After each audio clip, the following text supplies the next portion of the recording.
Right, let me see here. According to this tweet, the independent group say that opinions and policies are the tools of the hard left and hard right. We reject ideology in all forms. And then it links you to a website where there is no policy page. So this is a completely real thing. So 7 of the worst Labour MPs in Parliament have defected to a hitherto non-existent party, the Independent or Independence Group. They've just had their first press conference. Amusingly, Chuck Ramuna, Mr. Leadership, Mr. edits his own Wikipedia page to call himself the British Obama, wasn't the leader. There will be no leaders in this movement, so it's a sort of rhizomatic, non-hierarchical anarchist proceeding. So I'm sure that state socialists will be gutted with that. And the first thing they do is come out and say that they think that any opinion being held by anyone ever and any policy proposal is inherently ideological. And of course they are beyond ideology, which, to quote Slavoj Žižek, or at least to paraphrase him, would be the ideological position par excellence, the idea that you basically have no opinions about politics or have no views that are of any partiality whatsoever is in fact the hegemonic position. Basically, it means that when you read a newspaper, you think it's neutral because you agree with everything it says and you agree with the talking points it says. It basically means you can't think for yourself and you have no critical thinking skills. But this is, of course, a group that in 2015 brought PwC in to try and rewrite Labour's position on the tax laws. So you can only imagine the level of sort of bureaucratic nonsense that they perceive as modern day political science. Angela Smith comes out, the former Labour MP for Who Gives a Shit, and said that she wanted to combat the all too prominent voices of left-wing intellectuals, which is a neo-Nazi talking point if I've ever heard one, especially considering they're all resigning because apparently the Labour Party is a hotbed of anti-Semitism, the likes of which we've never seen before. Yes, so she hates left-wing intellectuals, which is usually used as a trope against Jewish intellectuals, by the way, if you learn your history. Apparently all left-wing intellectuals who have obviously stormed the party, and that probably explains its rise in membership or the PhDs joining, because they think that being working class and poor is a good thing. Which is interesting, isn't it? Because not only do people who are left-wing predominantly want to abolish poverty altogether, in fact, they want to home the homeless and guarantee a level of income for all. In fact, if anything, you're supposed to go with the strategy of saying that they're jealous of the rich, but instead, apparently, all left-wing intellectuals love poor people. It's not that they see them as a problem to be rectified, like their poverty. And the idea that they've enshrined this idea of poverty as being intrinsic and the essence of being for some members of society rather than merely a circumstantial consequence of socioeconomic policy. And it basically just tells you everything you need to know about this. It's a bunch of MPs whose constituency Labour parties basically want shot of them. They are hangovers from a time in which we could say that there was apolitical politics, to use Jean-Luc Nancy's phrase, a time when neoliberalism ruled both parties with a, let's say, iron fist. I can't be bothered to think of anything smarter than that. And they've been promised the future. You know, they've joined the party in their 20s, perhaps, done a bit of DODS or a bit of consultancy work. Maybe some of them are lawyers or, they've done the professional route. They've got themselves into the Labour Party. They've got them selected by the Blairite machine in the late 90s. They've been told, they went straight in as MPs into a party in government. They've lost a general election and fought one and lost one. And now the Labour Party has more members than ever before. Certainly in the last 30 or 40 years, there's been a decline in party membership since the 50s downwards, but there's been a recent spike in activity in the UK Labour Party. We're looking at the largest political party in Europe, a party that has an increasingly democratic structure at the CLP level. So presumably they're thinking we're one conference away from being able to be arbitrarily deselected. They seem to believe that their constituents support them, though, so they don't need a by-election, which confuses me, because if the Labour Party is a hotbed of anti-Semitism, and you've been using this anti-Semitic party's infrastructure and volunteers who have been canvassing for you and have basically won you your seats, it seems odd that you would then not completely disavow yourself from their efforts and contest a by-election, which seems to imply that you are happy with anti-Semites giving you power. Or it's even more cynical, and it means you think your entire constituency voting base is so anti-Semitic that were you to contest a by-election and Labour ran a pro-Corbyn and therefore de facto anti-Semitic candidate against you, that you would lose because the general population is so anti-Semitic that you're a lone bastion. In many ways, you have to try and change the population from within, from a position of influence.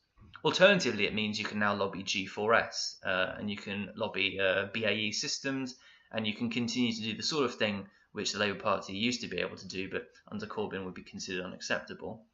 It means you don't have to listen to your CLPs anymore. You don't have to listen to their opinions about things. You can just sort of wing it yourself. They want to judge policies by case-by-case basis, but this is the confusing part, right? Because if you're not going to do a by-election and you have no policies on your website, what is the framework for assessment? How do you assess a given policy? Well, if you're beyond opinion and you're beyond the concept of coming up with policies yourself, then it's confusing to me, because does this mean you're all going to pass through May's Brexit deal and therefore betray your hard Remain stances in many cases? In certain MPs have basically made a rod for their own back there by becoming the Remain MPs. Or are you going to reject May's deal, in which case you're completely in line with the Labour Party policy, which implies you're leaving for a completely separate reason? There are other policies Labour are trying to do. Remember, they're still in opposition. There hasn't been a general election. So that means you're probably thinking of voting with the Conservatives and the DUP on certain issues. May that be the budgets, may that be the quality of working conditions, maybe voting against attempts to improve environmental regulation or NHS privatisation. I mean, what would be the reason for leaving the Labour Party unless you basically wanted to give more money to the rich? And I think this is the problem. It's a complete strategic error on the part of the independence group, because all they're going to do is vote with Labour until they don't. And when they don't, they lose their seats, if they haven't already. It's a gesture for the Remainer middle classes. It's a gesture for those who don't really pay attention to politics, that don't understand parliamentary arithmetic, which is apparently most parliamentary sketch writers. It's a fig leaf. It's an attempt to get on Peston more often. It's an attempt to become a BBC commentator for the potential future when a Corbyn-led Labour Party is making radical changes in this country to make it better for the very poor and working class people that they purport to care about. And they'll be able to go on Newsnight as a neutral observer and say how terrible it is. Why they didn't go the Tristram Hunt route and accept their lot and move off to the VNA or something, I don't know. Maybe Tristram is the only one with any competence, so he can actually get a job in the real world. But as far as I see it, it's people who just don't like what the Labour Party stands for. There was a brief period in the 90s where it didn't stand for anything. It was the pure careerist option. It was, we're going to do what the Tories do, but we're going to do it without hating gay people and without being explicitly racist. And that's absolutely perfect for somebody who just wants to use politics as a vehicle like any other career path. And this is the professional route into politics. The professional route to politics is now only available in the Conservative Party, and the Lib Dems are collapsing. The centre cannot hold, as they say. They're a collapsing influence, a waning influence on British parliamentary politics, and might never return. Labour are on course to win the next general election. They're currently head-to-head in the polls right now, and Theresa May is going to completely bungle this Brexit deal. And every single week that she doesn't call a general election is a week that only plays into Labour's hands, sorry.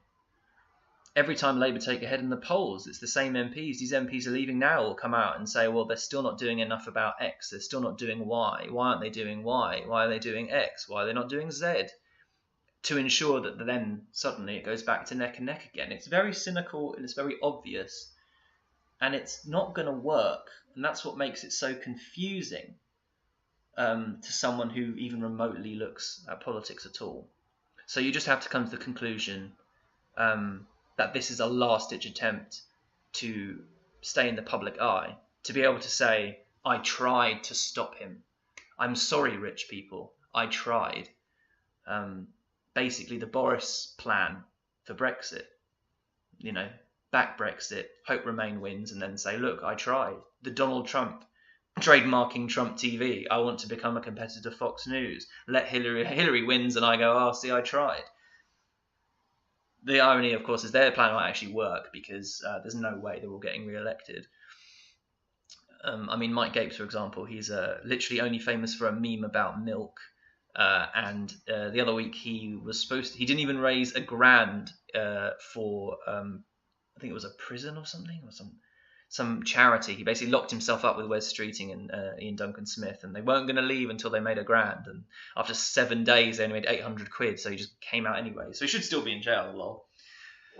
At the end of the day, the future that they wanted, the neoliberal future where Labour basically just said is a sop to the Conservatives, is a sop to the banks, to the sops to the rich, to foreign wars, arms sales, to not dealing with the environment, to putting tax burden on the back of the poor and the disenfranchised, and then telling them that they'd be stupid if they don't vote while secretly hoping they don't. The future has been cancelled. Long live the future.